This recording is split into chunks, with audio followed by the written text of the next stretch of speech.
Hi, this is Jim Blasingame, the Small Business Advocate. And if you'll give me 3 minutes of your time, I'll help you have the maximum opportunity to be successful in your small business.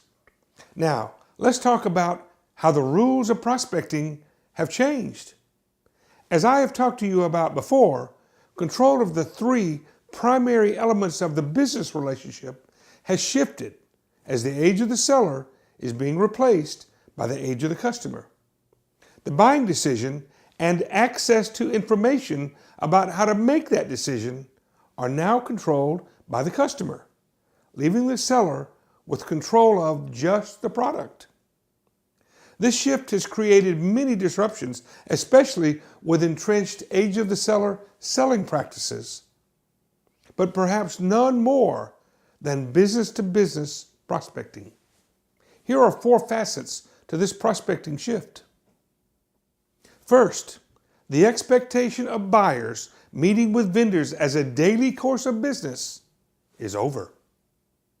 Second, after 10,000 years of needing a salesperson to provide information to make a decision, buyers are now acquiring much of that information on their own online.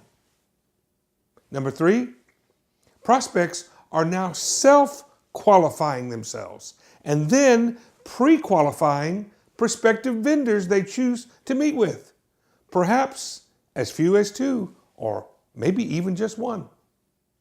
Number 4, prospects are essentially ruling competitors in or out before first contact, often before the business knows the prospect even exists. Prospects like this new empowerment because it saves time, contributes to their decision-making journey, and reduces contact with uncompetitive and irrelevant vendors. Consequently, getting in front of a prospect for a first meeting, which once was almost automatic, now requires addressing the following new age of the customer rules of prospecting. Number 1, prospects now require a higher level of introduction before granting a sales call. The second one, prospect research must be conducted. Number 3, networking in person and online is essential. Number 4, prospect development and nurturing must be practiced with patience and a dialed down sense of urgency. Number 5, with competitiveness now assumed, being relevant is the new differentiator. Number 6, contribute first, contract second. And number 7, relevance and values must be demonstrated. Even the best salesperson, who will still need every classic selling skill to close the sale, is useless if he or she can't get in front of the prospect before the buying decision has been made.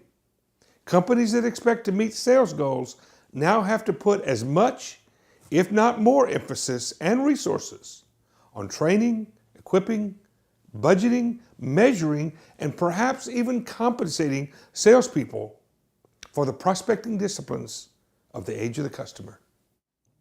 Write this on a rock. Which age is your sales organization prospecting in? This is Jim Blasingame. I'll see you on the radio or on the internet at smallbusinessadvocate.com.